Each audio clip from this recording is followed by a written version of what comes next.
find a trail to sniff my way back home. Black skies and velvet and chrome. And we are live. So thank you for joining us. If you're already here, feel free to comment in the chat as we get going. Our guest is running a little bit late today, so hopefully they'll be joining in shortly. But I am here with Riley. Say hello, Riley. Hello, Riley. And there are links to Riley's his podcasts in the description down below. Riley, where can people find you normally on your podcasts and social media? Yeah, wherever people podcast, so Apple Podcasts, Spotify, all that No, jazz. but which podcasts? The Board Game Community Show, and my episode 100 just came out on Oh, that's awesome. Friday. So yeah, big deal. Woot! Congratulations. Yeah, That is really, really freaking cool. yeah. Yeah, big congrats. Hi, Lynn. Hey, Lynn. Thanks for joining us. And what's your other podcast? The other one is Friend and Foe Adventure Co., and that one is me and some friends playing Bunkers and Badasses, which is like the Borderlands TTRPG. Right. Now, Yeah. quick note for those of you who are tuning in. Obviously, Angela is not with us at the moment. She, due to a scheduling conflict, won't be able to make it tonight, unfortunately. I hope she's having an awesome time, though. It's not a bad scheduling conflict. It just things happen, life happens. So, also, our guest, Greg, will be joining us shortly. I'll introduce him when he joins in. He's running a little bit behind schedule.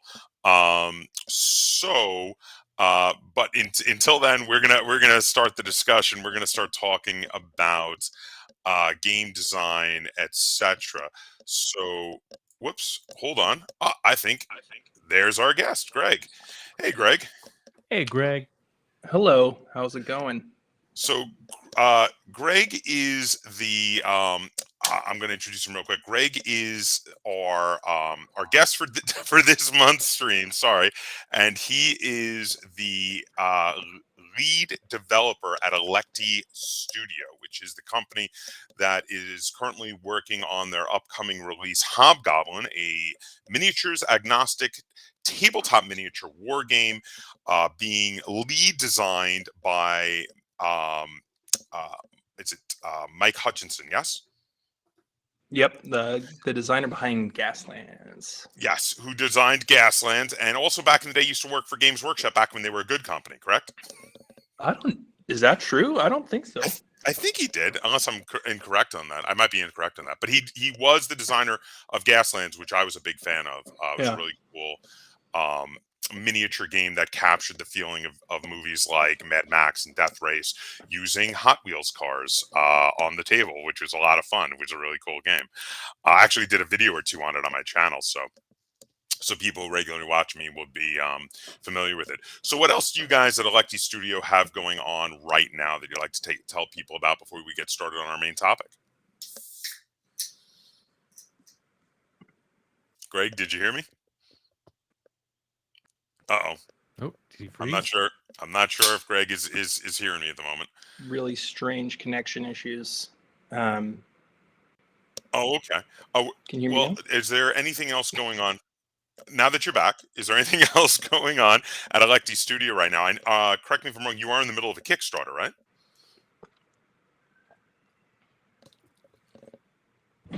Did you? Uh-oh. Uh-oh. Okay, we are having some technical difficulties on Greg's side. Hopefully he'll be back to join us for the discussion in a little bit. We'll see how this goes. Oh boy, this might be the night of technical difficulties and all sorts of issues. Hopefully not, though. But on the other hand, we're here and we're going to discuss. We're going to talk about suggestions when doing game design and game development to make your game better, to make your game good. This is a topic that I think most people who have gotten into tabletop games at one time or another have felt that they have a design or two in them that they would like to get designed and published at some point. So um, the thing is, how do you get there? How do you get that designed? How do you get it published? I've been in on some game designs in the past, one of which has become published. I've also been in on play testing and development side of things. Riley, you also, I know, have done some work with people doing play testing and development as well. Is that correct? Yeah. I am part of the Board Game Designers Guild of Utah here in Utah, and we have monthly we have multiple meetings a month. I think there's a total of, let's see, 2, 4, 6. There's 6 Mm, meetings a month. So wow. generally I make it to one, at least one, because I run that one, and we have people bring their games, we play test them, we give them feedback, they come back another time, and there's the updates and fixes. Some people have published games, and Mhm. lots of different, a wide variety of people who have just started and people who are a little more established, and it's nice. And I've dabbled with design, but nothing too serious. But I love playtesting games. It's fun. So, of course, I've the one game I did design that got published was Slingshot Maneuver. If you are a longtime fan of the channel, I've talked about this. I did a video on it. I got published. It was in print briefly a while back. I'd like to get it back in print. I've also been in on play testing and development on a number of games. Probably the highest profile game I ever was at all in on play testing and development for was probably Mosaic, A Story of Civilization, which right now is everybody is raving about. I will have a review and tutorial coming for it soon because the designer did give me a copy. But here, let me see if I can pull this in from off screen. Actually, I actually have the copy sitting right here to my left. It's just that it's huge. Oh, there it is. There we go. Oh, wow. Jeez. This thing is enormous. I can tell you for a fact, though, just in general, that not only is this a really great game, designed by a very well-renowned designer, Glenn Drover, but it's one of the best designs Glenn Drover ever did, and I'm going to be referring to it. The reason I wanted to kind of show it and talk and reference it right now is I'm going to be referring to it during this discussion, because in my opinion, this is 100% what to do with design, development, play testing, etc. It's really the sort of standard to hold your design and development process by, because everything was really done right in regard to how to make this the best possible game it could be. Not least of all evidenced by the fact that it's getting such rave reviews since its release late last year. So it's definitely definitely a game to hold up as a epitome of all the right decisions when it comes to design and development. So I went to SaltCon last month, and they do like hot games, right? okay. And they'll teach you games there. And so they had this as one of the hot games, Mosaic, and my group looked at it and we were just like, I don't think we can do that. Like, that's so intimidating. It is an intimidating board and setup, and yes, it's a big, heavy game. It can be intimidating, but it is well worth it if you're into heavy games. So, Greg, you look like you've found a better place that looks like your connection is much smoother. Welcome back. Yes, thank you. Sorry, I'm on fiber, so as soon as you get out of Wi-Fi just a bit, it's off. But when it's on, it's on. So we're good. It looks really good now. It looks really good. So real quick, before we get into our main topic, we were just discussing some of the things we're going to be talking about in regard to design and development and play testing, etc. But before we get too into that, I know you've got a Kickstarter going on right now with your design studio, as well as some other projects you're working on. Is there anything you'd like to let everybody know, everybody who's watching this now or watching it later, that you guys at Electi Studio have going on? Yeah, for sure. So one of the big things is the Kickstarter. Working on Hobgoblin with Mike is big, but we recently took on ownership of Blaster. So now my studio will be running that kind of natively, like this is its new home base. So we're going to be hosting different indie game design. Basically, we will publish your game in Blaster. So we're accepting submissions. Sorry, is what I'm trying So to get now, at. for people who are not familiar, what is Blaster? Yes, Blaster is formerly a game anthology, but now is a game magazine publication where you subscribe or you purchase it and you get a full game in the magazine. So it's a tabletop miniatures games style games, though. So they're not board games. They're like little. Like the next one is going to be a Western one called Dead by Lead. So this is the first one. I like this concept. This is a very old school concept. There were some old magazines back in the day that used to do this, that would have these like miniature agnostic rules put out every issue, and I dig that. That's really cool. Where can people go to buy issues or subscription to Blaster? You can go to blaster-mag.com, or you could go to electistudio.com, and it's all there. Very cool. Now, do you do a digital also as well as physical? So we publish through Drive-Thru RPG right now. I'm hoping to get into a more traditional publishing method where we could get bigger print runs and mail them to you. But right now it's through Drive-Thru RPG. So it's print on demand. It comes to you digitally or print, however you like it. Fair enough. And now the in Hobgoblin, which you would reference before, Hobgoblin. So Hobgoblin is a miniature agnostic war strategy game. We were bringing it up a little bit earlier in the stream. It is a miniature agnostic war strategy game designed to be played with blocks of infantry, blocks of units, something similar, but much more customizable but similar to like the old Warhammer Fantasy. You have blocks of infantry that move around the table, but done in a more abstract way from what you were telling me when we met up at Adepticon. It sounded like it was done a little more abstractly, but you still have lots of dice chucking. And you also, though, have amazing amounts of customization, because it's literally designed to be able to design your own armies from scratch, design your own troops, and make armies out of them. Yep, that's right. And not just designing your own, troop profiles for a unit. You don't even need to conform it to any of the major fantasy tropes. So if you have some cool models from a big box, board game with a ton of models in it, and you want to mix and match them onto unit trays and make a block of troops that's truly unique, you can stat that block of troops up. It doesn't have to look like a fantasy elf army or a fantasy dwarf army. It doesn't need to be racial. It could be multiple, races working together in one army. You get to have full and complete control over what you're fielding.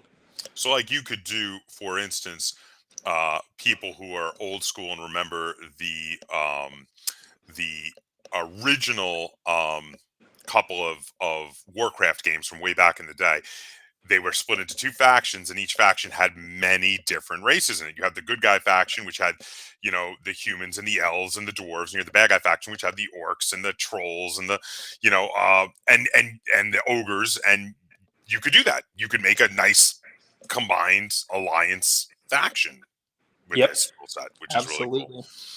Yeah, you also get to like break out of, a lot of the standard, I'll probably say tropes a lot, but just the fantasy tropes of a unit function in a game that's like a fantasy battle game. So like, for example, with the Warhammer unit, my head immediately went towards the troll axe thrower being my like favorite unit in the game, and just it being like a high dexterity, high damage guy is what just you want to kill. Yeah, what you want to kill. What you want me to kill. Those, you could build a unit of that, and that's not super well represented in the fantasy trope that exist inside of battle games. But in Hobgoblin, you could absolutely build a unit of troll axe throwers. Very cool. I am excited for this. Now, is the Kickstarter going for this right now? Yes, it is. Okay. Yes. I was going to say, I thought I had seen that it was going. When is the Kickstarter up by? Let me pull this up. I should probably just have all that information here. I'm new to media.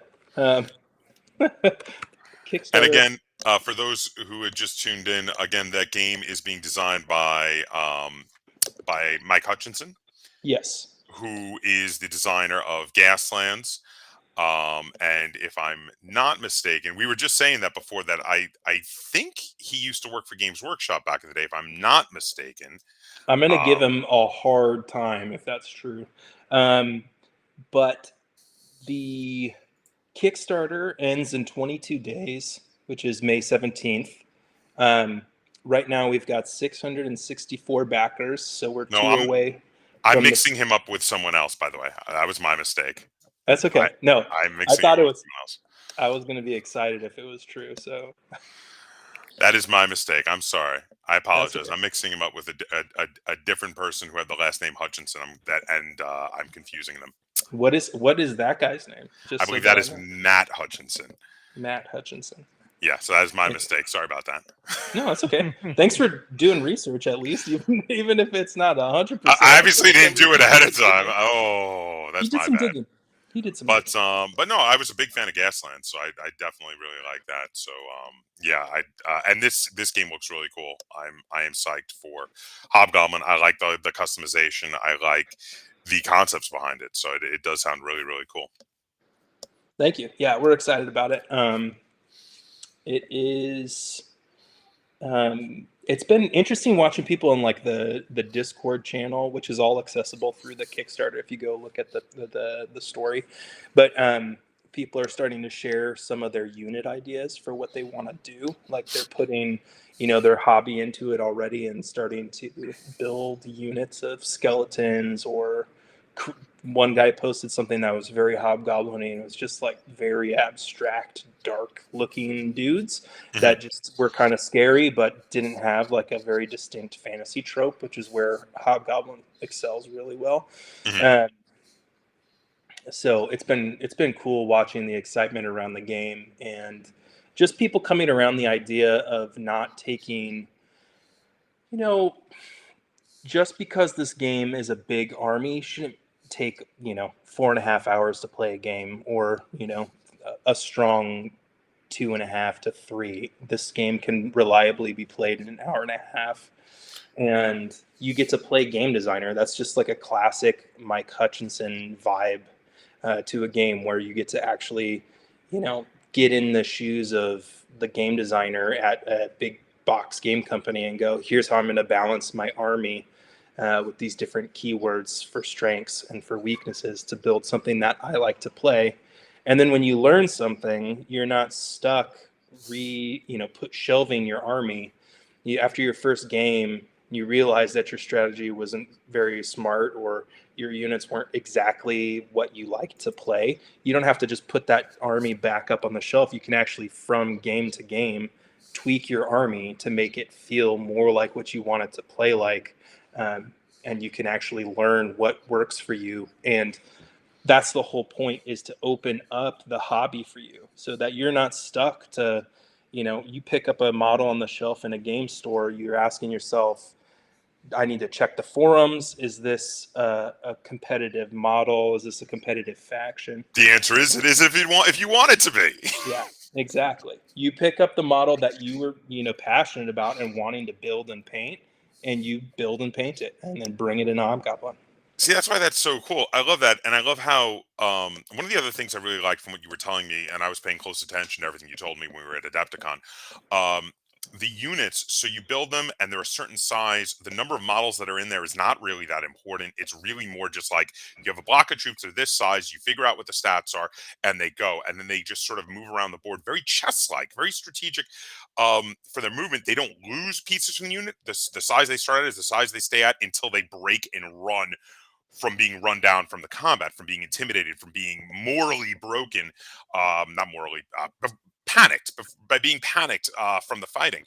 And there's no, it feels very streamlined. It feels very strategic, very tactical. And I like that. It's a lot of the old editions of Warhammer Fantasy felt very chess-like, and I always really liked that about them.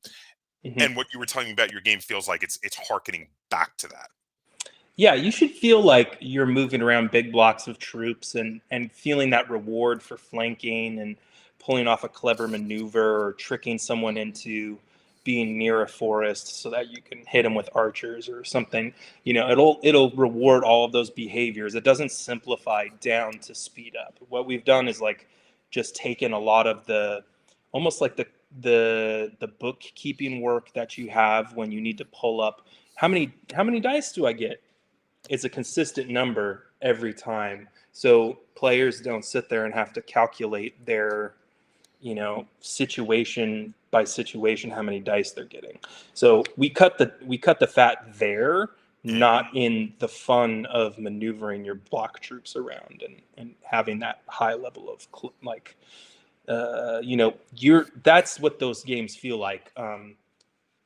You're cutting the tedious bits so you can get to the fun bits. Yes. So that's exactly right. And when Mike writes a game, he essentially sets a couple of goals for himself with Hobgoblin. He was like, I want to make it fast, brutal, and big. So he'll set those kind of goals. And this is actually really great for all game designers, is like when you sit down, what are the goals for your game before you start writing rules? How are you going to kind of, decide whether or not to keep a rule, to update a rule, or to listen to feedback or not, because you have these goals, these pillars that are guiding your game design. So with Hobgoblin, if it didn't lean towards a brutal, quick gameplay, then it was cut.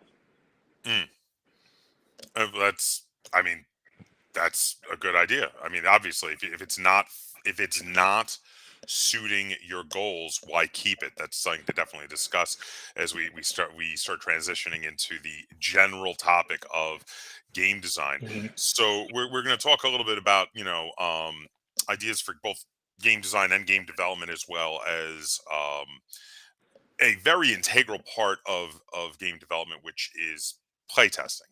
You have to do a lot of playtesting, or you're never going to find out the issues there are with your game.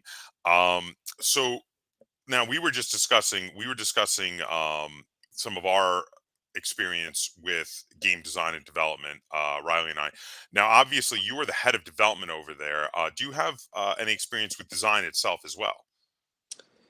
So I've designed some games. I haven't published them, and I haven't had like routine play tests done on them. It has my experience is definitely more in like I just read hunks and hunks and hunks of rules, just like I almost feel like that's probably my hobby is just reading rule books. When people submit their rules, I might be in this hobby with you a little bit. A lot of people love it. Right? A lot of people love that, and like I definitely get the submissions for Blaster. I'm reading through those and thinking through critically how to improve those things. It's just that's where my experience is. But I haven't published a game, but I've done the mechanics for a skirmish game or two. So fair enough. But you've also done a lot of work on helping to develop other people's games. Yes. So you have a lot on that side of things, a lot of experience on that side of things. So let's see. All right. So first off, when it comes to starting the design process, I would say that one of the important things to figure out is this a game that you yourself are going to want to play? That's the very first thing. You come up with an idea for a game. It's an interesting mechanic. It's an interesting theme. It's whatever it is that initially sparks your interest in designing a particular game. I would say that the first big hurdle is make sure that it's a game you yourself are going to want to play. Like if you start getting into it and you yourself are not going to even want to play it a whole bunch to play test it, maybe drop it, move on to something else. I think a lot of people have this thing where they're like, oh yeah, my design is great, even though I don't want to play it. Really? I'm not pushing back. I just am curious to hear more about that, because I have had the exact opposite experience where people just want to play it, but it's not playable or not very good. Well, that's definitely a problem too. Well, I've had experiences with people where they're designing a game just because they think the mechanics or the theme are really cool, but they're like, it's interesting and I like it. I think other people like it, but it's actually not my kind of game. I've actually heard people say that at design sessions, and it's weird to me. I'm like, don't design a game that you yourself wouldn't want to play. That seems very strange to me. I don't understand that, but it is something that I have heard, and therefore have to say. Yeah, no, totally. Was it thematically not interesting to them? Like they're like, this is like a cheesemonger's like simulator, and I wouldn't normally play this, but I thought it was a good mechanic, so I just it was something where they had come up with some mechanics that they thought were really interesting and really worked well together, but at the same time were not even the type of game that they normally enjoy, which is weird to me because how can you get super into designing a game if it's not going to be the type of game you're going to enjoy? And this seems like a very basic thing, but if I hadn't heard it more than once, and I would have believed it myself. I have to imagine too that like if you're designing a game that you don't normally play and you think anything about it, it's most likely that what you're thinking about it is inaccurate, right? Like if you're not playing that type of game regularly, or it's not your cup of tea, then it's like, how can you evaluate whether or not it is functioning at that level that you think it is? Yeah, there's also this tendency that some people will look at genres of games that they're not as into and be like, I could do that better than they can do it. If you're not into it, you're not going to do it better than the people who normally design those games do it. But there's this, I've heard that meant, I could make those games better than they do. It's like, no, you can't. No, if you're not into it, because that's the thing is, if you're not into it and you don't know what's going on in those genres of games, you're not going to be able to design a game better than the designers who design that type of game. I will tell you this, Josh. I promise you, I'm going to redo the Board Game Obsession better than they did. Even though I don't play those type of games normally. It seems kind of like, yeah. It's a weird thing. I don't know. I seriously don't know why there are some people who get that. But now, what were you saying about the ones where people want to play a game even though it's not playable yet? Well, sometimes they're playable, but that that they're passionate about the theme, but the theme doesn't have an audience, or that it isn't quite there yet in terms of conveying that theme. It's just it's hard to explain. It's almost like I guess we could look at it as hubris in the reverse, right? So you have this hubris where you're saying, hey, I'm going to make a game even though I don't know anything about making these types of games, and it's going to be better than the typical fare. It's the reverse, which is being overly confident in it, but it's underdeveloped to such a degree that it's not. Yeah, I just did a play test of a game. Well, not even a play test. They're going to GameFound next month, but it was a game called Loam, and it was really fun. But they have kind of a co-op, and it's just a bunch of designers that will pitch in, and they'll bring their own ideas or their own designs, and everybody pitches in on it and helps form it. But that's awesome. Lead designer of this game is like, we were talking, and he was saying like, I actually don't play that many games, so like I don't know that many games. And the other guy was like, the rest of us are always on him about this, but it actually worked for him. And the thing is that from the other side of that, he wasn't going in very cocky. He's a professor. He was designing a game for his students, right? Like this was an educational type game, and it was really fun. It did some really cool, fun things with set collection and like a progress tracker and all of these things. And because he doesn't play these types of games normally, he was bringing in new ideas to it. But he's got other people to help him. Yes, because he's got a big team. Like I've heard, let me give you an example since we're going to specific examples. Similar to what you're saying, I was talking to someone at a design group one time who was like, I'm just going to design this game that's done nothing that any other game has ever done, and yada, yada, yada. And I said, okay, well, what's it do? And he goes, well, it does this. I mean, you mean like that game that just came out last year? Oh, I've not played that. And they said, but it also does this. I said, you mean like that game that came out 3 years ago? Goes, oh, I haven't played that game. Oh, but it also does this. I'm like, you mean like these 15 games that have been out in the last 20 years. And then he was like, well, I haven't played any of those games. And I was like, do you play any modern games? And he was like, I guess not. And there's the thing, like if you're not familiar with what's out there, you don't know you don't know what's been done and done to death. You also don't know what interesting trends there are in a particular style that you can take inspiration from. So playing games and knowing games are definitely the first big step towards game design, especially if you're wanting to design a good and innovative game in a particular genre. You need to know what's in that genre. You need to know what's out there. You have to. And I mean, I think, there's the inspiration part of it, where it's just like a part of any good creative process is starting with forming a basis of inspiration, whether or not that's an actual formal point where you're saying, here, I'm going to start collecting things that are going to inform some of my design decisions. But there's also just the passive, why are you doing this inspiration, where it's like, are you watching Mandalorian and you're really excited about it? What's and you want to make a bounty hunter cash out system for whatever, but you should start with a cool idea, something unique, something different. Like, hold on one second. I'm just reading something real quick. While he's away, I was kind of a story along those lines for one of my designs that made it the furthest is that on social media they were talking about like, it was really popular at that time to like just talk about how bad pick up and deliver games are. And I was trying to think like, what pick up and deliver games have I even played?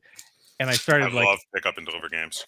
And I don't play that many. And so I thought like, okay, well, everyone's dogging on it. So now what would I like to see in a pick up and deliver game? Because it's something I've never really explored. So then I started designing my game, and I was watching Futurama at the time. And there was an episode that felt like, holy cow, this would be a fun pick up and deliver game, right? Because Futurama, they're just delivering things across the universe, right? And so I started designing it, play testing it. It had some good things going.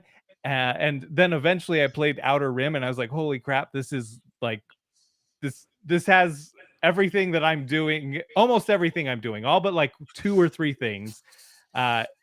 And then more. Like, this game is amazing. Why am I even designing a game? Like, this is way better than what I would design. So, I am deciding, but yeah. And I think that goes back to the first thing too. We kind of pivoted topics a little bit into inspiration, but one of the big things that I think we all agree on is you have to be playing games. Like, there needs to be a foundation of you experiencing and tinkering with stuff. If you want to make a great game and something that's going to have impact on just like the world right now, like whatever, just the board gaming world, if that's what you want to do, you need to be into it and be playing games. Like, Josh, you were pointing out very aptly that it's like you won't even be aware of mechanics that are being used.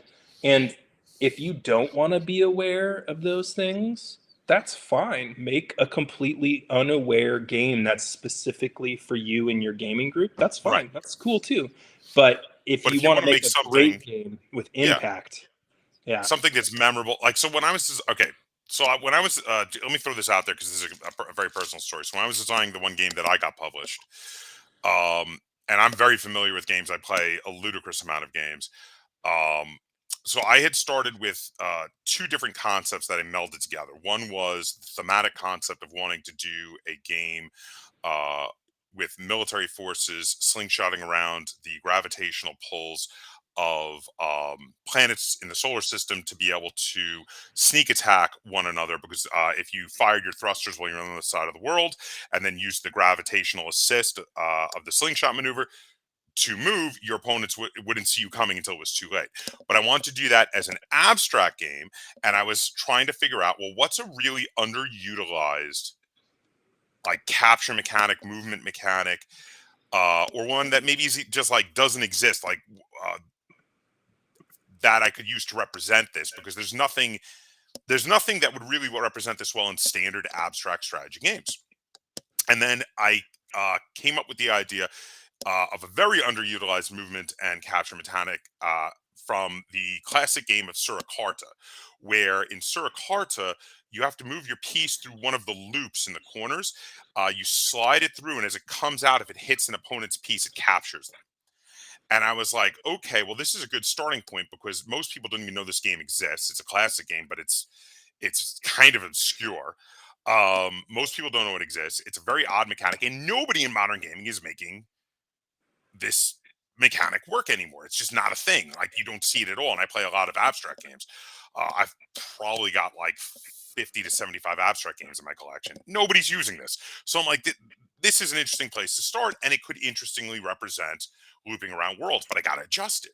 And then I came up with I also wanted to have an idea where the more you looped, the more damage you could do, because the more unexpected the attack would be. So I came up with the idea of using dice for playing pieces representing fleets. The number of pips on the die was the number of ships in your fleet, and the number of loops you looped around planets would be how much damage you do when you eventually connect with your enemy. And there's a look at my board for my game that I actually had published, Slingshot Maneuver, which is weird and doesn't look like unfortunately not in print anymore, but it doesn't look like anything else out there. Nobody else was using this mechanic, and for an abstract game, this looked really weird. But you can't stop there, because my basic version of the game sucked. My original design, I was playing it and I was like, it needs more. And that's where the play testing and the more development comes in, because I had to add a lot more. And that's where all of this part of the board on both sides came in, because that was all added much later to make the game more fun, because at the very basic version, it was just too simplistic. There wasn't enough there. So you can't just rely on like, okay, I have a cool idea. That is a good starting point. But then you got to develop it. You got to move with it. You can't just say, oh yeah, I got this great idea. No one else is doing it. I'm done. No, there's a lot more to it than that. Yeah. I'd be curious. Go ahead. Sorry, Riley. No, you go. You were going. Oh, you go. I Okay. forgot what I was going to say. I was just going to say that when I'm doing these playtest meetings, I've had several people bring games, and sometimes they get ripped apart, right? Like they bring the game, it's early playtesting, it's not going to be good, right? Like, and we try to be as loving and, it's all constructive, right? It's all because we want your game to be the best game. Everybody, that's one of the cool things about this community, right? Is that, like, especially the design community, is that nobody's trying to steal your idea. They have their own ideas that they want to implement. Yes. For the most part, nobody wants to. We don't need to get into all that part. But I'd love to, but yeah. Yeah. So from there, it's like we want to be having fun at these playtest meetings. We want to be playing awesome games. So if we can get it there, then let's get it there. And then, a month or two later, they bring the game back, and all of a sudden it's like, this. All right. Yes. See, you found something great here. Like, let's refine that a little bit more. Okay. Well, now you've added too much. Maybe you'll take something away. And it's just so fascinating to me to see that refinement. And I know exactly what Josh is talking about, where like I've had my, I think my first playtest of my space delivery game was an absolute wreck. I was like, there's one fun thing about this, and the rest of it is a drag. And so then it was like, okay, well, let's tweak from there. And eventually I got like good responses from it. I just, life gets in the way. And also when you start needing to like implement certain things, you start to slow down at a certain point, or at least I do. Yeah. But yeah, I mean, I think you brought up a really great kind of, for me, I think the first hurdle, like this is going back before Josh, what you even brought up as the first hurdle, but I think fear and kind of like a morale check every time you experience something like, oh, I played Outer Rim and it's like this. Yeah. It will completely disrupt your progress on your game. It will stop you more times than anything else. Like, oh yeah, creativity, like fear is the absolute enemy of it, and it will dislodge and like either I think like the biggest piece of advice is if you're watching this and you have a game and you're processing through some of those, just like what is the game going to be like and how do I actually do it? Just do it. Just do the thing, write the words, draw on a piece of paper, get it started, and then show up to supportive people that are gonna do the walkthrough with you and give you feedback in a kind way, in a loving way that's gonna help you improve. And you'll start to get a little bit more courage each time. That little additional bit of courage is gonna build up to like a strong game designer eventually. Absolutely. And if someone else does something similar to what you're doing, you're not done yet. You can keep working on it. You can keep refining it. You can keep changing things. Don't take it as like, oh, this is over. And also, I mean, Yeah. you reminded me of a fun story from the designer of one of my favorite, incredibly obscure indie games that are reviewed on the channel. Launch, Land, Expand, Ursa Prime, which is a game that unfortunately just about no one has played, because it's a tiny little self-published game done through the Game Crafter. But it is a really cool game that has so much going on. It has area control, military combat. It has economics. It has stock purchasing and manipulation. It's just like everything in this one amazing game about colonizing an alien world. But the designer was telling me while he was working on the game, getting ready to release it a number of years ago, the original title and the original theme was Terraforming Mars. Oh, And then Terraforming Mars came out. And he was like, it knocked the wind out of his sails. But he eventually was like, he stopped working on it for a while. But then he was like, well, I could just make it another world. The mechanics are totally different. It's not the same kind of game at all. I can make it another world and just rename it. And eventually he came up with Launch, Land, Expand, Ursa Prime. And he did keep going and he did finish his design. And the game is really good. That said, I really hope one day he gets picked up by a major publisher so more people will get to experience it, because at the moment it's only available through the Game Crafter. I would love to get see a wider release. It's over there behind me over my shoulder. I would love to see a wider release on that game. That game is absolutely awesome. I want to try it. That sounds cool. It is. Yeah, I mean, cool. it's. I feel like you could go pull up.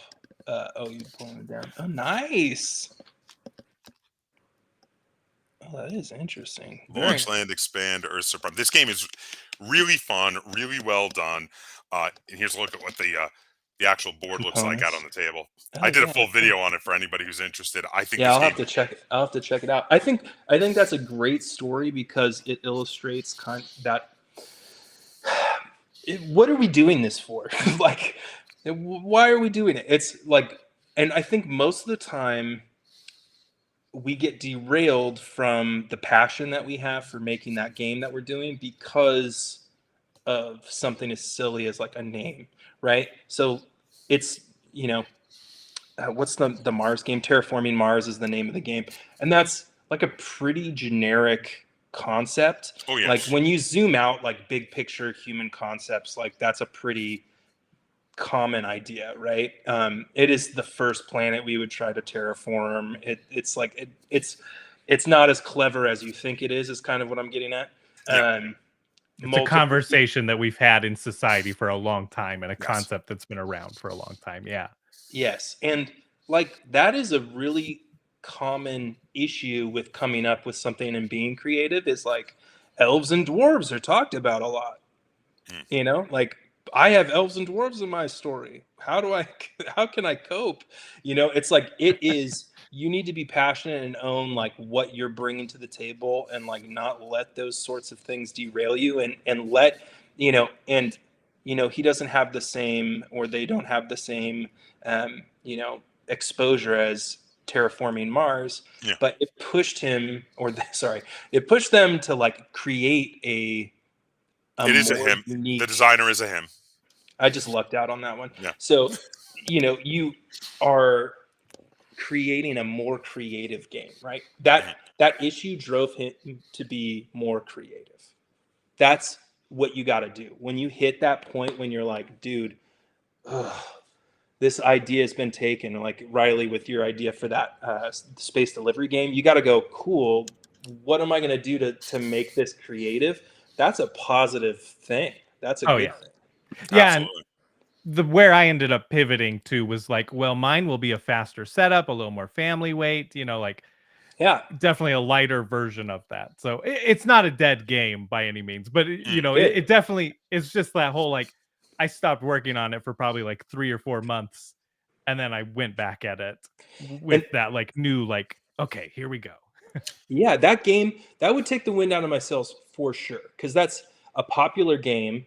You know, you're like, oh man, I almost struck gold. But in reality, like that game does take a long time to set up. That, you know, I would say like there's room for cleverness and fun in that game that a more funny Futurama vibes setting would give it. I think that's winning. Yeah. I think it's another important thing to discuss, which Riley touched on briefly a little bit ago, is the fact that you're going to get some bad feedback early on. You're going to get some, hopefully from some people, some constructive feedback. But if you're early in the process of designing a game, it's not going to come out a home run your first time, your first attempt. You're going to need a lot of criticism when people are giving you bad negative criticism, telling you that this doesn't work, that doesn't work, you're having issues. Don't take it to heart. Don't let that take the wind out of your sails too. Instead, take it for what it is. They're trying to tell you what's wrong with it so you can fix it. Even if someone is being brutally honest and even seeming harsh in the way they're presenting it, listen to what everybody's saying. Because if you're hearing the same things again and again, it's a where there's smoke there's fire situation, and take that as helping you to refine the game and work out the kinks. If there's a huge part of the game that's just not working, you need to go back to the drawing board and rework it, come up with a way to make it better. If everybody keeps giving the same criticism, there's an issue there. Don't just ignore it. Don't let it make you stop working on it, but also don't be like, oh, they're all wrong and I'm right, and keep going full steam ahead. You have to take these sort of criticisms in stride and take them seriously. And you should be playtesting with a lot of people, both people you know and people you don't know, especially people you don't know, because they'll be more honest with you. And when you hear the same things again and again, go back and redesign that thing. Work on it. Don't take it as an insult. Take it as the help that it is to making your game a better game. Yeah, like, because they're saying that to your face, right? Like, if people have this at their table at home and you're not there, they're gonna have those same complaints. Like, oh yeah, but you won't be there to defend them or be able to fix it at that point.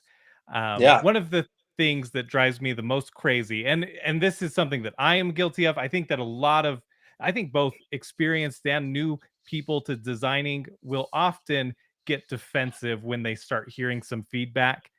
And I remember last year sometime I was playtesting somebody's game, doing a favor for them online, big playtest type thing, and I tried to give them some feedback, and almost every time I gave them something like, I really like this, but I thought that this part kind of dragged. All of a sudden it was like 5 minutes of, yeah, well, we thought of that. And it was like this long story about why that idea that I'm having for it doesn't work. And it's like, you don't need to speak to everything.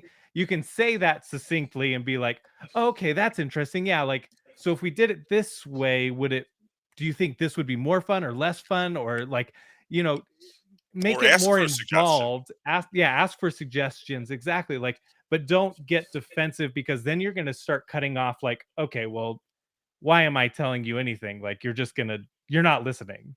Right. Like, yeah. And then all your feedback is now all the good stuff, all the good tidbits that they could have expected from you are being censored, because you don't want to get you literally just want the playtest to end.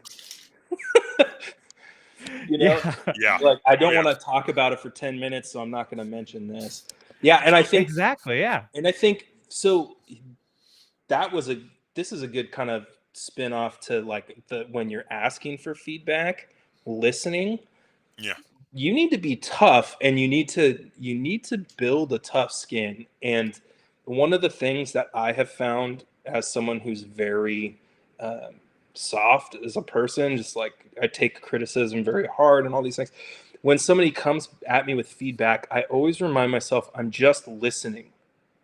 I'm just listening. I don't Yeah. have to act on what they're saying. I'm just going to hear what they're saying, how they're experiencing it, and write it down.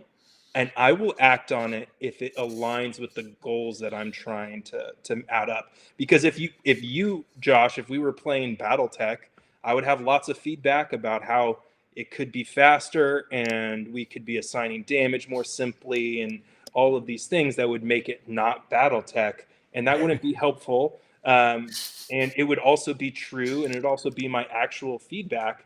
But that's But it kind also, of the important part. but if I was one of the designers of BattleTech, and you were giving me that feedback, it also wouldn't be constructive for me to argue with you about it.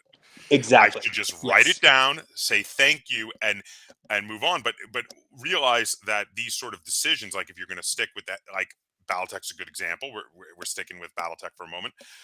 You're making a very heavy war game. If you're designing a game like BattleTech, you're making a very heavy war game. It's something you need to realize with something like that is you've got a niche audience. You have people who are into very heavy, very thematic simulation style war strategy games. So if you're going to play test this with people who are into lighter, more streamlined games, it's not going to be the game for them. When you're looking for play testers for a game that's very niche like that, you should go right for the people who are already into games like BattleTech, who are already into That's good. heavy Yeah, that's really smart. war games, because that's such a niche game. So like if your group of play testers are all people who play like casual card games and party games, they're not going to be into BattleTech. It's just not the right group of people to get for your playtesting of your game. Yeah, but if you were say relaunching BattleTech and you were like, I'm confident in these design changes that we've made, that not just the BattleTech veterans but new players would actually really be able to pick this up, then you should go talk to them. That'd be a good opportunity, because then you could reality check yourself. You can go, all right, here's this new, you've never played this, great. Like I'm sure they did when they were doing BattleTech Alpha Strike, which was meant to be a lighter, more streamlined kind of game. Yes. I like that game. That's what we I play. love BattleTech, yeah. I don't want to tell anybody, but that we play Alpha Strike at my house. Oh, I play Classic. I'm Classic all the way. All about Classic. But yeah, so I mean, you talking simulation, I think that is a great way to put it. It's not just the niche that it's not, you shouldn't be looking for people that are interested in just complexity of your game, because there's complex games that I'm not interested in playing. I joked about Obsession, like I would play that with you and have coffee and have fun, but it's not like what I'm running towards, and it's still pretty weighty, but I would 100% Twilight Imperium with you. Like, oh, I love my Twilight Imperium. That's pretty weighty, but it's for me when I'm playing, I feel like no time has gone by, and it's so beastly. So I'll play that all day. I will play that all freaking day. Absolutely adore because you have to. Yeah, if you're into There's Twilight no other Imperium, way to play Twilight Imperium. Greg, I don't know if you've seen. to. I don't know if you've looked around on my channel at all, but I did a whole series called Grokking Twilight Imperium, where I went over every faction in the game. Oh wow, That's awesome.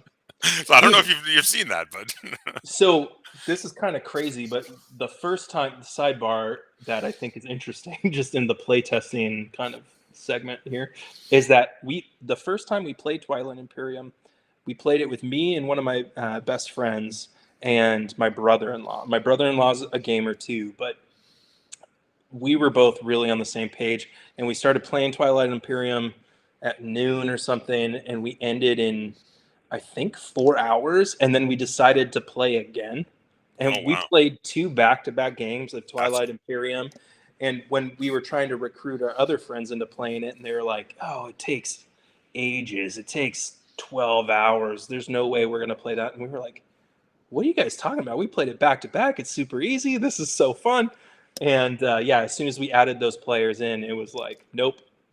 Yeah, 18 hours. It gets much bigger. It gets a much bigger game. Yeah. Yeah. The more players, it does take a lot longer. That's cool though. I haven't played it yet, and I just want to. I want to so bad. Well, Riley, if you ever come out to the Chicago area, we'll get a game on. Sounds good. Deal. So I wanted to quickly reference a game I was in on the design for real quick. So I had pulled this out before. So this is Mosaic, this enormous game. That's awesome. I was in on the play testing for this game. Cool. So I was in on the development process, if you will. Help play test, help give feedback. Some of my feedback actually wound up in the game. That's awesome. So the designer, Glenn Drover, I watched a bit of what he was doing with this game. And this felt like, to me, really illustrates some of the things we're just discussing. So he had ideas for making this kind of civilization heavy simulation game. And he started with the basic design. He got the basic design and they started play testing it with like close friends and family. And he play tested it with them a bunch, took a bunch of feedback, changed how the game played a lot. Then he started play testing it with people outside of his current group. And by the time he got to that point, he wasn't even playing the game anymore. Instead, he would set it up, teach everybody how to play, and watch and take notes. And he would take notes on decisions you made and things you said and say, oh, no one's ever tried that before. That's interesting. And he'd take notes and he'd write it down. And he'd say, what did you think about that? Now, no one's tried that before. What would you think if I added a rule in that did this? And then they'd give feedback and say, well, how would you do this differently? And he'd just write it down. And say, Josh said this. Josh said this about this thing. And at the end of the game, then he looked for just a round table kind of, everybody gives him feedback. And he's sitting there like scribbling away, writing everything out. And then he comes back around and plays it with you again. And you see he's trying out some of the things you discussed with him, because now he's like, all right, let's see if this works better. And he tried it so many different ways, took so much feedback, did so much play testing, so many feedback sessions, trying so many different variations on the rules, that when he finally was ready to kickstart it and bring it to market, he was sure he had it being the best game it could be of its type. And he never took any of the feedback personally. He just wrote it all down. And later he'd look and go, oh, well, like 3 different people said the same thing. Let me try something different with this. Yeah, and like I guarantee you, he did not take every piece of feedback, right? Like, no, you're not having to, you owe the people you're asking feedback to listen to them. Yes. And there's an implied responsibility for you to respond to the feedback as well, whether or not you're using it or not. I think that's just a respect thing. But you do not have to take every piece of feedback. In fact, it's not good sometimes if you do. Going back to the BattleTech example, if we were talking just speed of play, you would lose the simulation aspect. And the big pillar of BattleTech to me is I want to feel like I'm in a big stompy mech that is a unique one-in-a-universe mech that I'm in. Any deviation from that is going to cause the game to not be what's special about it. Right. So for Mosaic, if he's trying to do this specific thing, whether he has actual concrete pillars that he's metaphorically that he's like got really ironed out, that he knows he wants to make sure and judges feedback by, or he just kind of has an intuitive, like kind of this is falling outside of what I'm trying to do every time he hears a piece of feedback. That's how you choose to incorporate feedback, is you're judging it against your core goal of your game. Yeah. No, definitely. And then, go ahead, Riley. Oh, I bring this up all the time when I'm talking to designers, because I was talking to Eric Lang, and we were talking about Blood Rage. Great game. Who's Eric Lang? Oh, shut up. Small little indie designer, right? Little guy. And so we were talking about Blood Rage and the design process there, and he told me that I'm pretty sure he said this a lot before, but that when they were designing the game, there was this one thing that everybody, every single time people played it, they were like, this right here is the best part of the game. This thing is amazing. The rest of the game kind of feels like, Guess what he did? He took that part out of the game.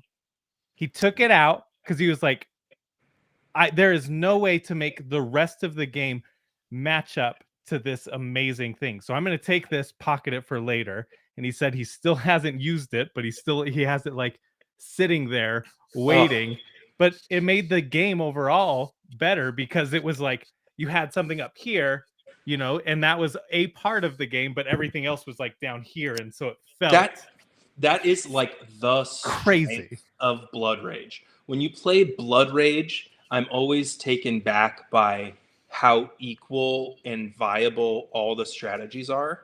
Like, you feel like there's no clear option. Had he left that in, everyone would have been like, oh, you just do that thing and then you win. Yeah. Or even if it wasn't conclusion.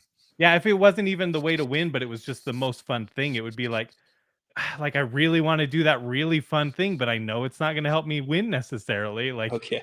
There's so many different ways to do it. Yeah, like what a tough decision that must have been to take out what everybody was really liking. Yeah, and he said that still to this day, the people that play tested those versions still bring that part up. But everybody else, it's like the feedback overall is the game like overwhelmingly positive, right? Like anybody that's played it, right? Yeah, I feel like so kind of jumping.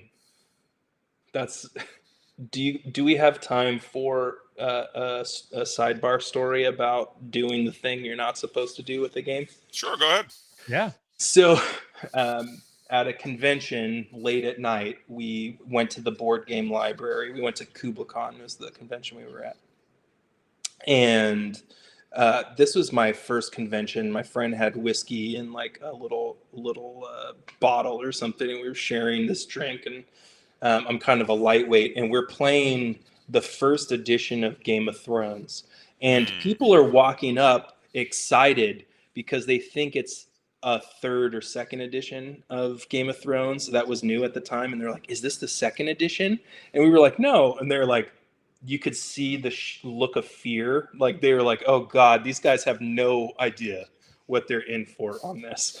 Like, that this game is not, not the one you should be playing. You should be playing the revised. And we kept picking that up. It turned into a drunken rage of building boats. So we were building navies when it was supposed to be like a trivial part of the overall like power struggle. Obviously, it's not a bunch of armies. And it devolved into me standing on a chair and saying, "This is not a Game of Thrones. This is a game of boats." And like, it was just one of those moments where it's like, we were getting unnatural fun out of the boat mechanic and like spending all of our money and time on the boats. So that would have been me with Eric's role, just the funnest thing, just the total sidebar to the whole game. You're like, nope. So I love that. That is a funny story. Back on the topic though, I had one other thing I wanted to note. So we've talked a lot about, the importance of playtesting, both with people you know and people you don't know, taking seriously all the feedback. Don't have to do all the feedback, like Greg was saying, but you do want to listen to all the feedback and see if there are general trends in the feedback. Ooh, yeah. But one of the other things I think, and this is something I think a lot of people overlook, is there gets to be a point in your game where the game is coming together. You're getting good feedback more than bad feedback. You're getting minor corrections rather than major issues. You're getting everybody who's playing, it's like, oh, this game is good, but it needs this one little tweak sort of comments.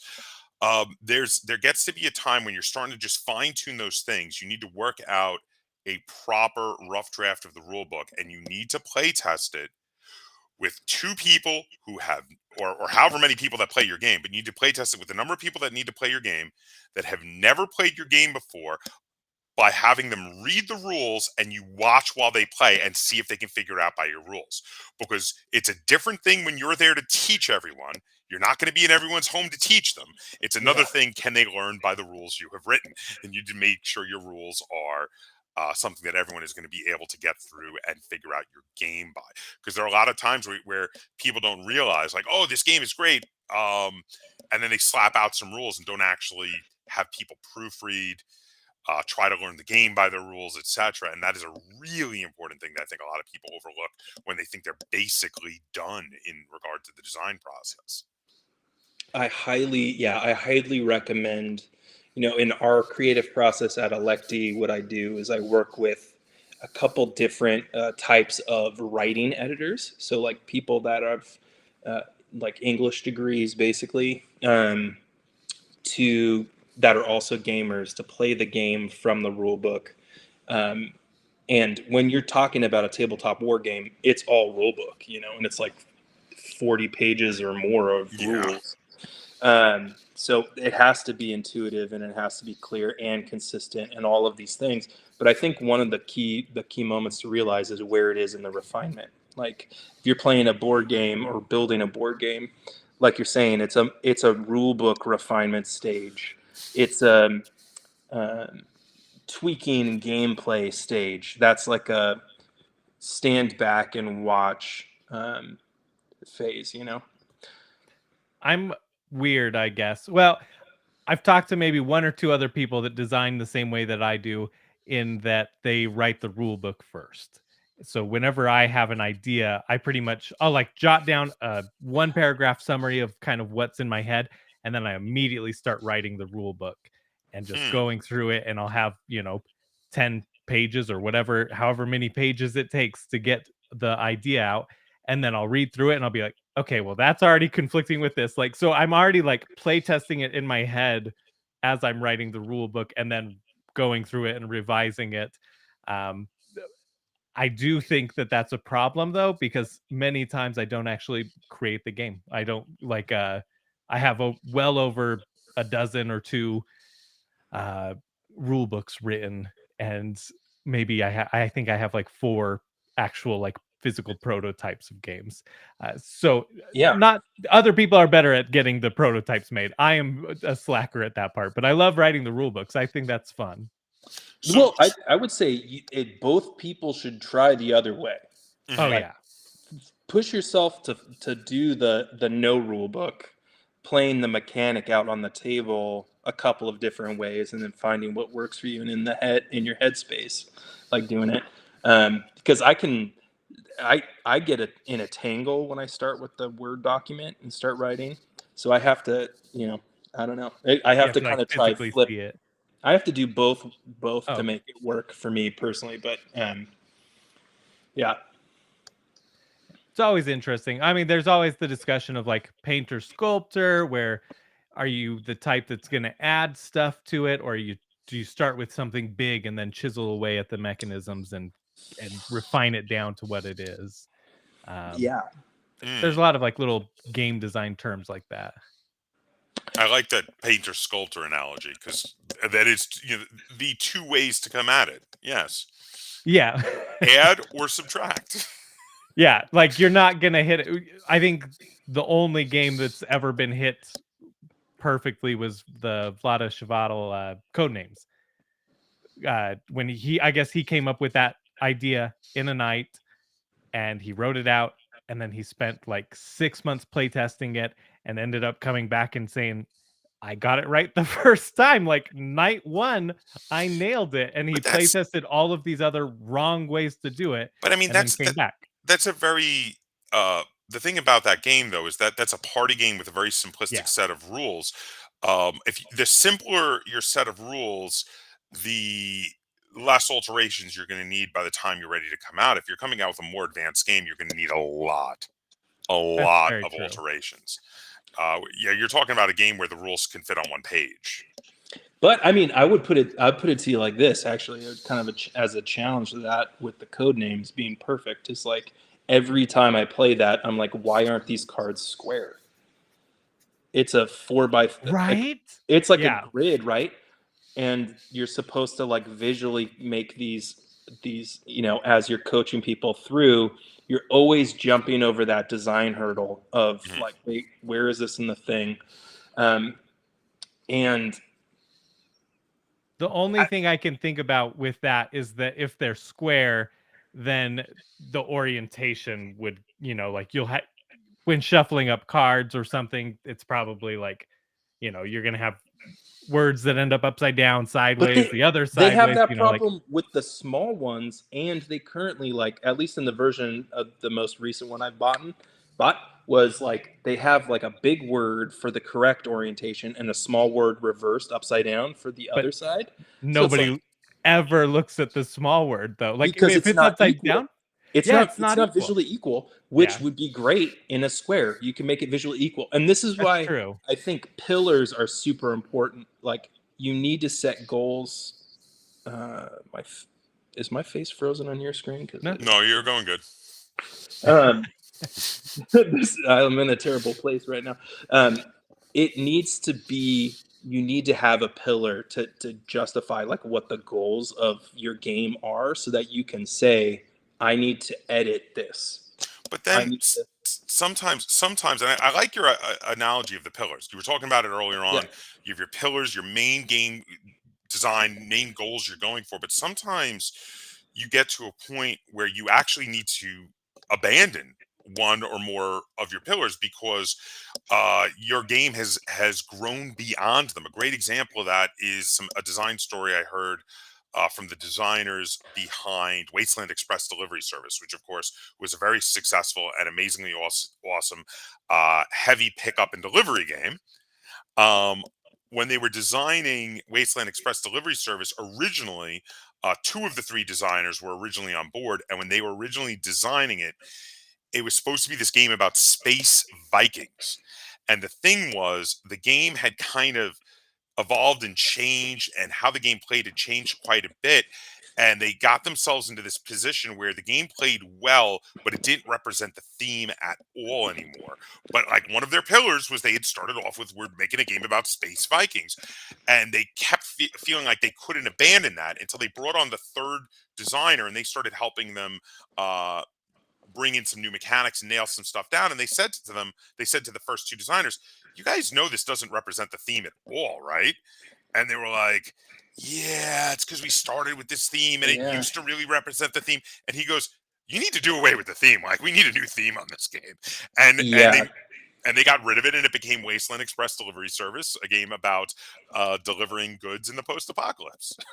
Yeah, I feel like in that particular example, it's that they were aligning all of their design choices against the other two or three pillars, ignoring that last one, and nobody at the middle stage of the game, except for when this other designer came in, was like, hey guys, this isn't a pillar for us. Like, this is tacked on, this is something we can edit. And I think that that's really important. If they were really treating Space Vikings as their pillar, it'd be informing all the decisions that were building that game forward and building it up. And it would still be a Space Viking game.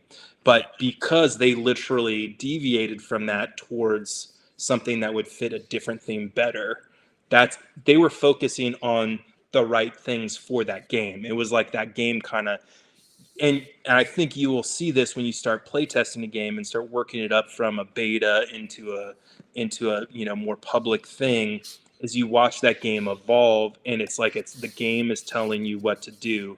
You 100% can change your pillars, and editing is, I think, whether you're a sculptor or a painter, always a good thing.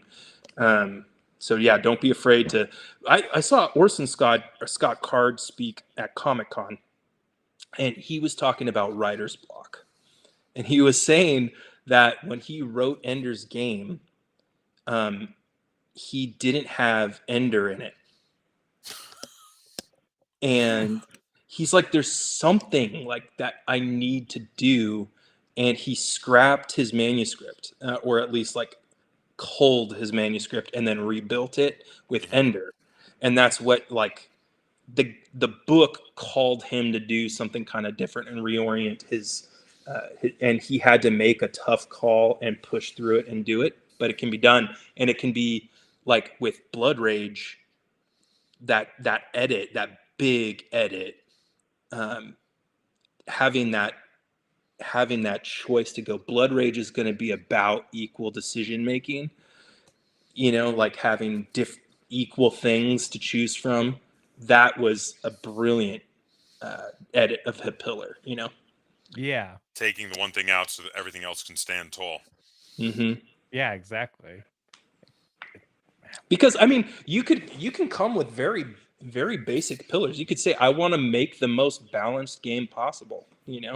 That means all the feedback that's coming in about balance, you're hyper fixated on and listening to. But if you are playing a game that's historical, that wants to depict the Battle of Marengo or whatever, it's gonna be this unbalanced fight between Napoleon and the Austrians. Right. And that's going to be correct. You're going to make, when people are like, it feels unfair when you play as the Austrians or the Napoleon's forces, be like, yeah, that feels about right. I want it to be accomplishable, but I want you to feel like it's unfair.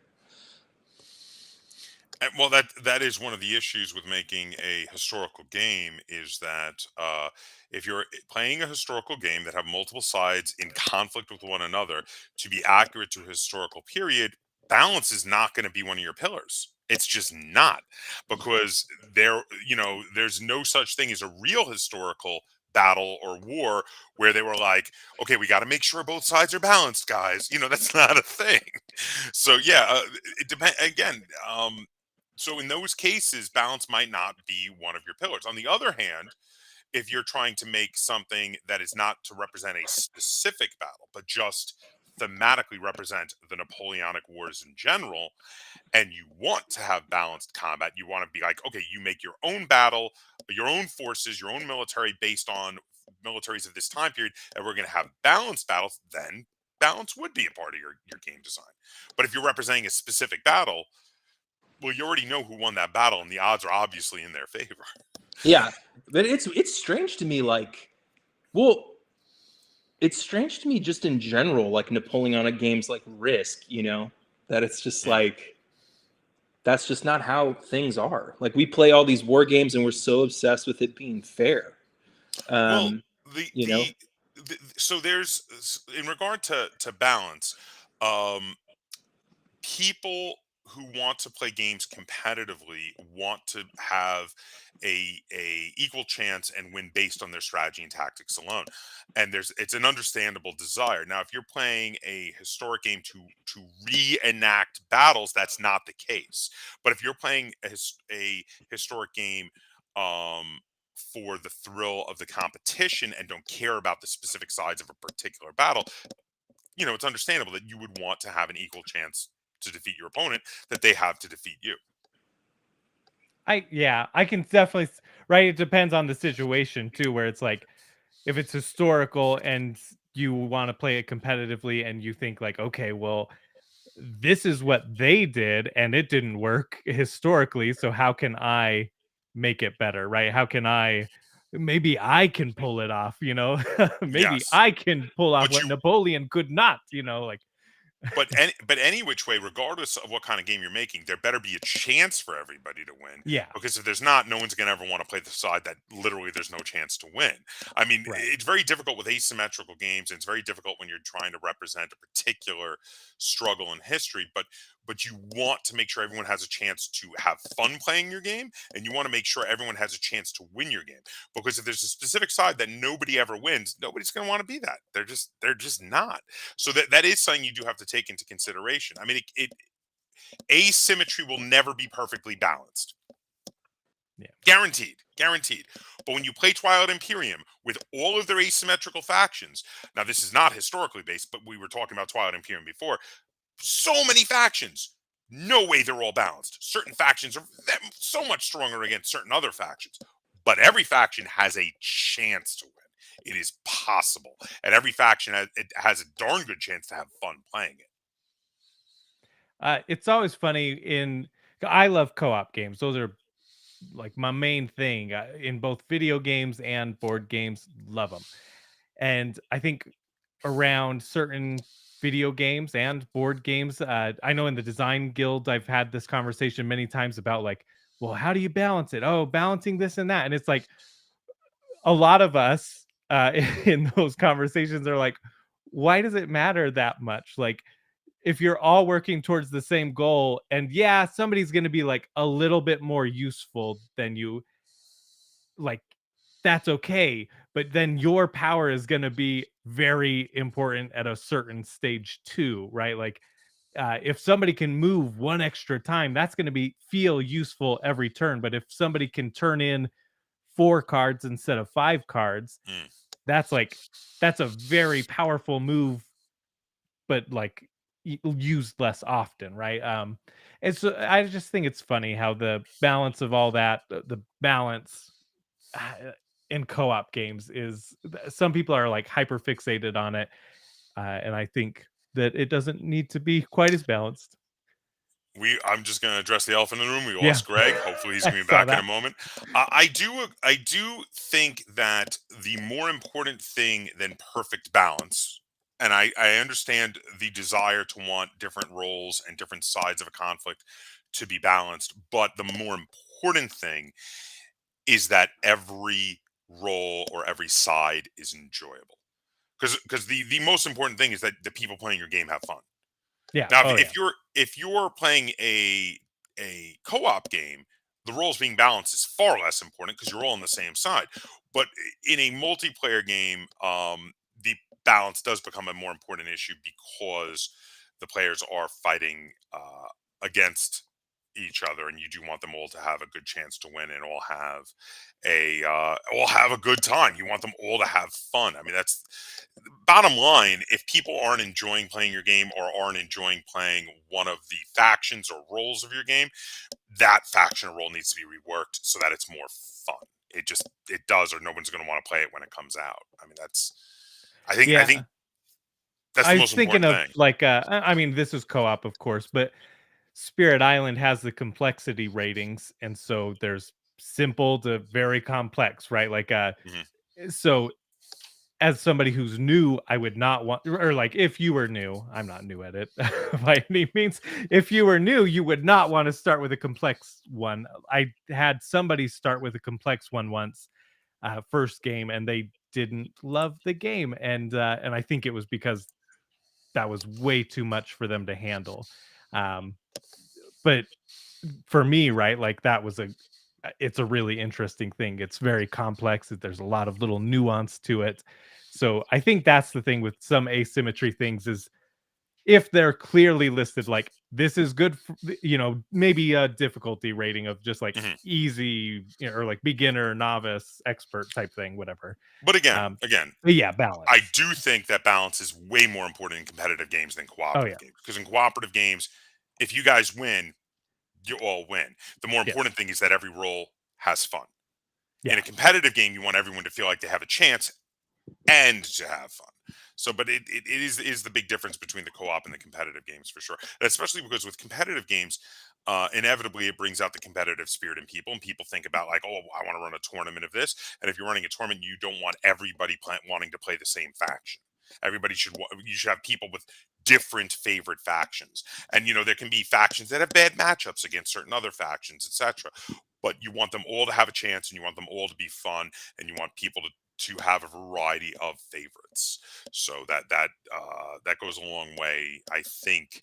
Um, and it can be Yeah. difficult, but it does go a long way towards making a competitive game enjoyable for everybody. I mean, with Greg doing developing war games and whatnot, I imagine that's got to be a pretty tricky thing to develop. Is it? I don't know. I've never tried to No, develop a war game. Riley, it's super easy. Everyone should do it. Super easy, barely an inconvenience. 40 Um, pages of fluff is what they say. it's really difficult, but I think going back to your goals and looking at what you're trying to do is extremely important. So, I have another game that I'm developing right now. with an author who's trying to do a more narrative perspective war game, which is not a super explored thing. War games tend to have more of a competitive, response, like fair battle kind of thing. And this one's more about interacting with the enemy a little bit and following through with your plan, and then basically both of you survive, and then the next mission you guys bump into each other again. It's kind of a building actual narrative plot that you play together in a war game setting. So like with That's cool. tanks and crawlers and all kinds of cool stuff. So that game isn't super balanced. And when we go to test it, we will definitely, I think to Josh, to your point, there's like kind of like a refinement level for any game where it's like, baseball's not fair, right? But there's rules, like and there's like drafting rules, and there's things to try to balance it out a little bit. And the baseball teams technically have the same chance to win, but they don't, right? So it's kind of, I think that there's a level of refinement that you have to bring to your war game that's like, they do need to be able to win. Yes. Like you should be making it so that they're able to win it. But especially in indie war games where the competitive aspect isn't even really that possible, because when you think about what competitive means in war games, is it means a large amount of people playing it and ranking and laddering up to the top. So most indie games don't even have the player base to do that, or the organization from the creator to do that, to organize and to make it fair and a competitive setting. So for us as indie creators or smaller publishers, we tend to think about it more like as a level of refinement. Like you should be able to win. Maybe it's not perfect, but you're developing it to a point where there's no glaring issues or things that are just, totally goofy. And during your play testing, like with Hobgoblin, we play tested for a long time, but for a year, we've been really hot and heavy with the play testing. And we took flying and we dramatically simplified it. And it's not as good anymore, but we were having people cast flying on a monster and, just devastating the other side. And it was too overpowered. And it wasn't, anybody could bring it. So it really wasn't like a faction balance, like your rosters are fighting against unfair rosters, but it just was like, this is a refinement issue. This isn't what we wanted to do. Well, in a game like that, where everyone has access to the same capabilities, the same units, if you have one particular mechanic that's dominating, what's going to happen is everyone's forces are going to look alike. You're going to have everybody bringing these big flying monsters, and nobody's going to be playing like just lots of rank and file guys, because like, well, the big flying monsters just destroy everything. And you don't want that either. You want the variety of units on the field and the variety in forces. So yeah, it's like that Eric Lang decision. You want to make sure you narrow it down so that at least it's balanced. In Hobgoblin, we actually did the reverse approach because of Mike's goal of brutality. We took, anytime we had like that Eric Lang problem, we brought it up. Like it was like we cranked it to 11. Like anytime it was like, well, the new number's 12, like we just kept pushing it higher and higher so that there'd be more damage and more like carnage, because it just felt like every time you play one of those games, it's like this grueling, slow, they stand next to huge groups of troops just stand next to each other in perfect lines. Like, what war movie have you seen where this happens? Because it's not in any war movies that I've ever seen. Like, it's and I imagine war is probably significantly more chaotic than that. It's just like you slam into each other Yeah. and it goes to pot. Like it goes insane. So Hobgoblin does a good job of living up to that pillar of just like chaos, killing. Doom. Did you guys have any other things that we didn't? Any other topics for game design development that we didn't cover yet? I'm sure there are a million. We probably could spend 4 hours talking about all sorts of different game design But things. any big ones we didn't address? Any big ones that we didn't? Because I was gonna say I got through most just about everything I had thought of that I wanted to talk about. I wanted to definitely encourage everyone who hasn't made a game to make one. Everybody should make a game. If you're playing board games, I would love it if you made a board game. And if you play a war game, you should be writing out skirmish rules and coming up with figuring out the mechanics. It'll make you a better player. It'll make you a better opponent. It'll make you understand why designers make decisions. And I just think it's a good thing to do. And most importantly, building that courage for being creative. It takes courage to be a creative. Like if you want to do, and sorry, I'm rambling, but basically everyone is creative. Like whether or not you think you are everyone has the potential to be creative. Well, you just use creativity. Like you can use creativity in an email, right? This is a good muscle to be building, and building a game is a great way to build it. Oh, for sure. Kind of tagging along with that. If you don't want to make a full game, how I started getting into game design was that I was loving Marvel Legendary. Like I was obsessed with that. That's really like what brought me into like deeper in, right? I got hooked with Catan and Ticket to Ride, and then it was like, whoa, here's a Marvel game. Yeah, I'll try that. And then I was loving it, but I was like, I wish I could play as like one character, and then I was teaming up with other people and like all this stuff. And so then I started, making my own homebrew type thing and just adding almost like a little mini expansion or something, like modify the games you have, right? Like start designing that. And then after I did that, I was like, well, I love this. I love Borderlands. That's like my favorite video game series. So then I was like, I want to make a board game that's Borderlands, and I started making that, and like huge, like that was I still work on that on occasion. Like it's my white whale. But eventually you might catch that bug. But like even just starting with making custom content for a game you love, making a new faction for I'm blanking on games, Scythe or whatever, whatever it is, making a spirit for Spirit Island. Good luck with that. Making a new faction for Scythe. Good. Start small, Riley. My bad. I don't know.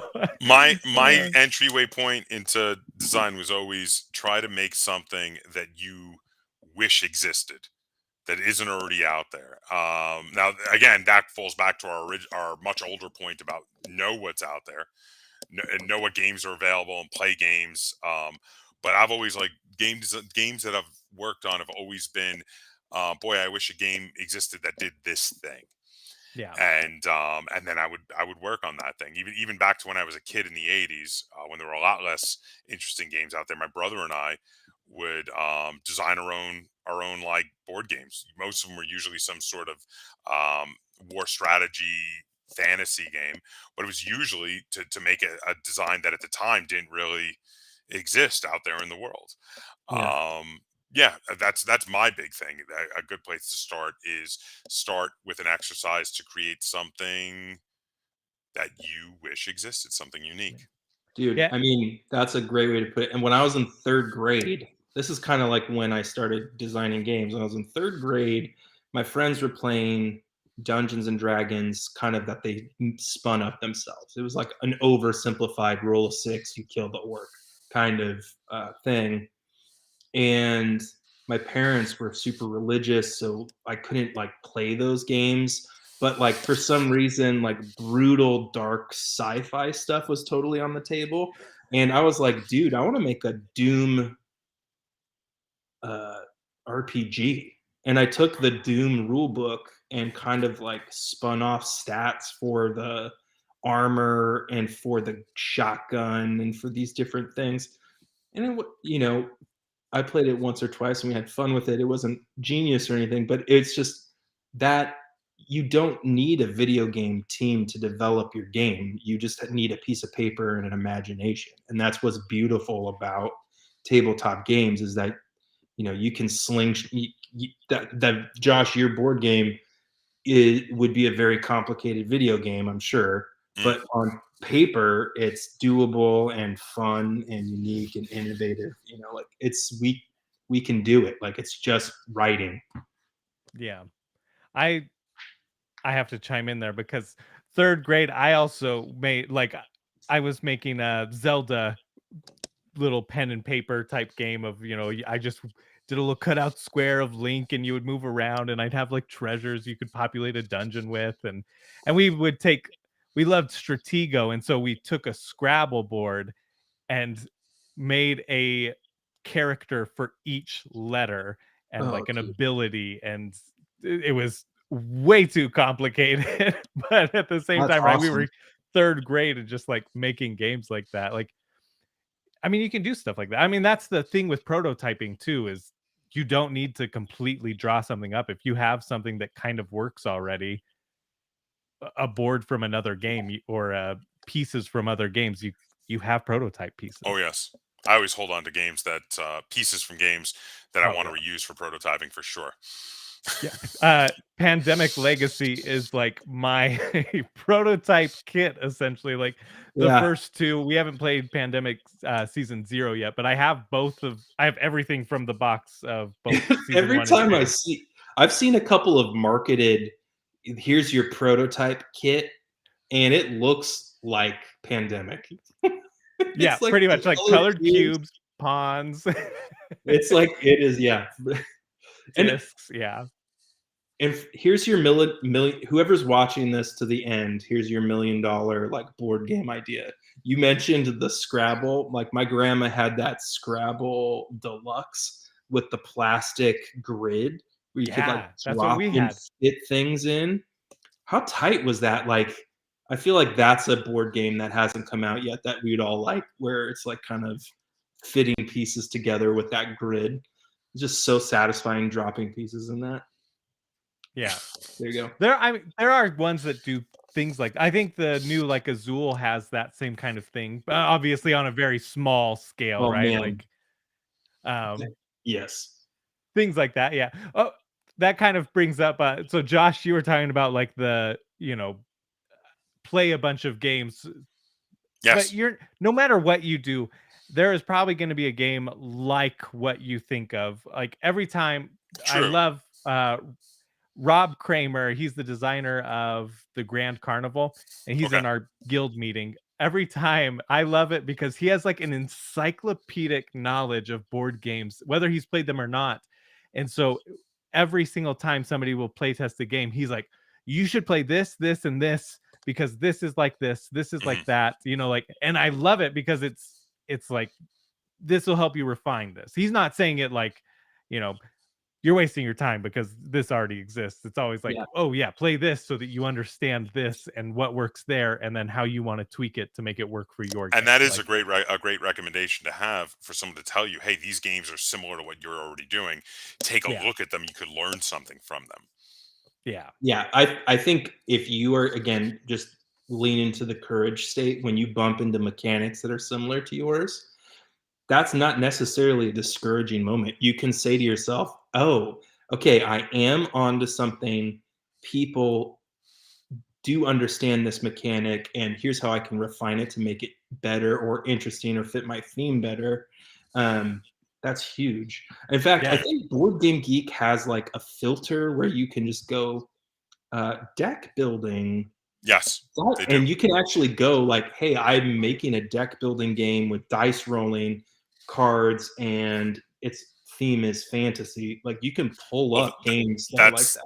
That's the game Fantasy with a Z by AEG.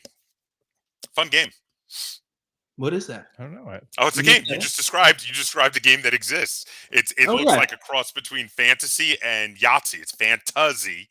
It exists. Yeah. It's a fun game. It's a deck building game with dice and a fantasy fighting. Yeah. Classic. I just pulled up the I went to BGG, pulled up the mechanics, all board games, looking at the mechanics, and I'm like, holy cow, there are so many mechanics that, like, I do a podcast about board games, and some of these I don't think I realized so many are, are mechanics. But you can, I mean, you can play with people that are literate about like mechanics, like, I follow Gnarly Carly on Instagram, and she's posting like she's so mechanic literate. She'll like explain what the game is by like naming the core mechanics of the game. And you can learn how to play better board games that you like by learning your mechanics, and you could also learn something from those mechanics and how they're being used. I mean, like Josh, you were bringing up that guy he doesn't realize because he doesn't play the games that's a whole genre of games, Right. Like that's a whole genre of games. Like you could dive into this, and if you're passionate about how that plays, like there's a whole pool to swim in. Totally. Absolutely. And that's, and that's exciting. That's a good thing. That is not a bad thing. That is fantastic that these things are, that all of this is out there for you to explore and enjoy and learn from as you're designing your game. Like people think it's bad that games are already out there that are similar to yours. It's like, no, you're going to learn from that. You're going to pick something up. Oh, here we go. I want to show this real quick. I just found the picture for the game you were describing, which exists.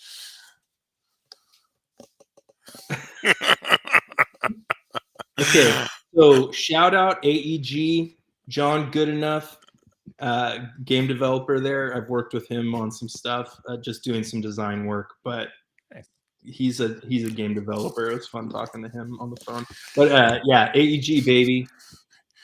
Yeah, it was just funny because you were describing perfectly that game. No, I feel like that. I would say this too is like to the courage comments is like we overvalue cleverness as just like we equate cleverness and creativity in ways that we probably shouldn't. Like I worked in advertising for 8 years and sitting in or marketing really and branding, and sitting in meetings with CEOs and leaders of organizations and other people that are, hey, here's our ideas for what we're hoping for. It'll sit around cleverness a lot, like funny quips for the names of their business, or plays on words and all of these things. And it's just like not how creativity in the world works. You don't have to be perfectly clever and coming up with something new for the first time. Like we talked about how Terraform that clever of a name, really, and no, that or concept either. And like they did it really well, and that's great. Yeah, that game 100% did well because of the word of mouth of how good the game is. It's not about the cleverness of the name or the concept or the art design. It's 100% word of mouth. Everybody was like, have you played this game? This game is really cool. You have to try this. I'm sure we've played clever games that are pretty unique, but like both of you have board game shelves right now that are just like stacked with stuff. Like, how are we going to compete? How's your brain going to compete with that? Exactly. Nobody's coming out with a game that hasn't been done before. It's really just about putting your flavor on it. You think sometimes there are I still discover games that feel new and different and interesting. I think there are new ways to combine old elements, and there are even new elements that are yet to be discovered because people do still come out with things that, like, I mean, when you think about the fact that that worker placement as a modern worker placement is less than 10 years old still.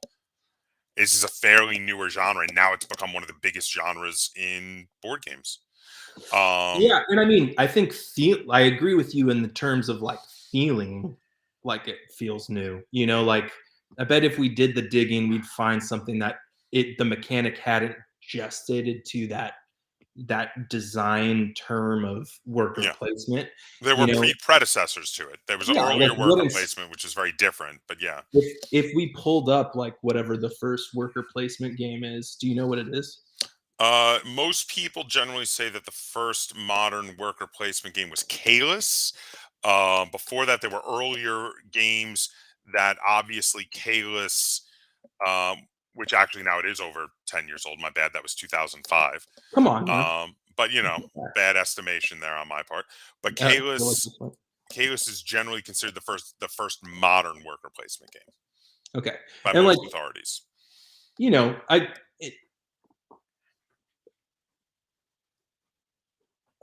I'm trying to think of one that like really stunned me with how clever it was, and it was probably like, what's that, Charterstone?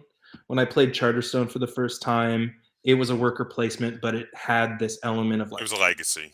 You put stickers on it, Legacy is a pretty trendy one for a while, right?